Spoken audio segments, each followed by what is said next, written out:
দেখেন রাস্তার ওই যে একটা কথা আছে না যে অতি যত্নে মানুষের কী হয়, বেশি যত্ন করলে ওই জিনিস ভালো থাকে না। তো আমার মা যখন শাকসবজি লাগায় বাড়িতে এত যত্ন করে যায় না, কিন্তু কিছু কিছু জায়গায় দেখেন শাকসবজি এমনভাবে মানে ফেলা টেলা দেয়, হ্যাঁ ওই লাইলো নাইলে নেই সেই জায়গায় এরকম মোটা কত সুন্দরভাবে শাকসবজি হয়, মাশাআল্লাহ এত ভালো লাগে। তো আসসালামু আলাইকুম বন্ধুরা, সবাই কেমন আছে? আশা করি সবাই ভালো আছে। তো দেখা যায় কি যে আমি আজকে অনেক দিন পর আজকে হাঁটতে পেরেছি, অনেক দিন পরে, মানে ভালো লাগে না আমি আর মা। তো এই যে আমার মা, মানে ভালো লাগে না, এত গরম দেখো ঘামতেছি সকালবেলা। তো আজকে দেরি হয়েছে আসলে, এই রাস্তাতে এখন বড় বড় গাড়ি চলা শুরু করছে, তো যার জন্য এখন বাইরে বেরোতে পারি না, আমার লজ্জা লাগে। তো এখন ভাবতেছি কী ভিডিও করবো, বড় ভিডিও না করলেও হয় না, তার জন্য চলে আসলাম আজকে রাস্তায়। তাই দেখালাম যে যত্নের ফল বেশি ভালো হয় না, অযত্নের ফল অনেক সময় খুব সুন্দর হয়। আসলে এখন রাস্তাটা লোক দিতেছি তো এলাকার কথা বললাম না। কাশফুল, ও কাশফুলের গাছ এটা দেখাইতেছি, তাহলে দূরে যাওয়া লাগবো না, কাশফুলের গাছ এখানে এই ছবি তোলা যাবো। হ্যাঁ আমরা দেখো, আমরা কিন্তু কাশফুল দেখতে যেতাম অনেক দূরে, হ্যাঁ এইখানে কাশফুল দেখো কত সুন্দর হইতেছে, এখানে একটু ছবি তোলা যায়। দেখো আমি বাগানের ভিতরে ঢুকতেছি, হ্যাঁ মানে ভয় লাগে, তারপরেও দুইটা দেখাইতেছি। এই বাবা দেখো এনে কিন্তু পুরোই বাগান,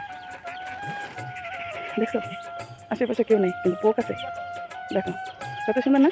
এই জায়গায় তো ছবি তোলা দেবো, মাশাআল্লাহ। গ্রামের এই দৃশ্যগুলি কিন্তু অনেক সুন্দর, আর সৌন্দর্যের ইটাই কিন্তু এটা প্রকৃতি। গ্রামে একটা জিনিস কি কেন যে সব কিছু ভালো লাগে, কিন্তু স্বার্থপর ভয়টা বেশি লাগে, বুঝছো। আমার মা পেটের কাছে যে আমি ভিডিও বানাতেছি, বুঝি দাঁড়াইতেছি সামনে একটা দোকান রাস্তার ভিতরে,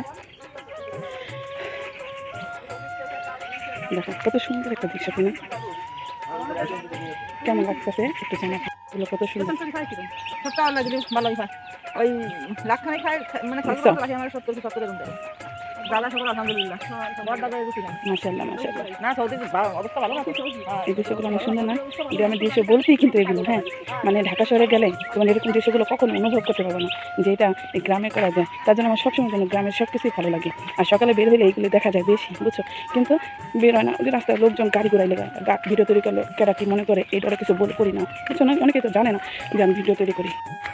অলরেডি আমাদের হাঁটা শেষ, হ্যাঁ কিন্তু রাস্তা দিয়ে এত লোক আসতেছে, অলরেডি আমাদের হাঁটা শেষ, এখন আমরা বাড়ির রাস্তায় চলে আসছি। হ্যাঁ আমি কিন্তু ভিডিও করতে দেয় বারবার খালি কাটি আর ভিডিও বানাই, কাটি আর ভিডিও বানাই, কারণ দেখছো রাস্তা দিয়ে দুনিয়ার গাড়ি চলতেছে, দেখো দৃশ্য পানি হয়ে যেতেছে, দেখো এখন কত পানি হয়েছে, এটা পুরো এই রাস্তা সমান সমান হবো।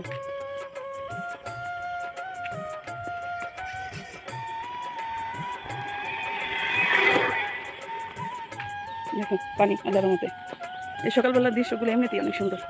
আরে যে আমাকে গোয়াল গাছ, বুঝছো। যাই হোক, যতটুকু দেখানো দরকার তোমাদের মাঝে উপস্থাপনা করলাম। তারপরে যদি ভিডিওটা ভালো লাগে লাইক কমেন্ট শেয়ার করে দিও। আর তোমাদের সকালবেলা সবাইকে কচু গাছের ভালোবাসাই যে, দেখো লতি হইতেছে, খারাপ হয়েছে লতিগুলো, দেখছো মাশাআল্লাহ। আমরা এখানে এই কচু, সাজনা পাতা, বারো অনেক কিছু আছে, এগুলো খাই আসলে শক্তি বাড়াইতে পারবা, শরীর রোগ ব্যাধি কমে যাবে, বুঝছো।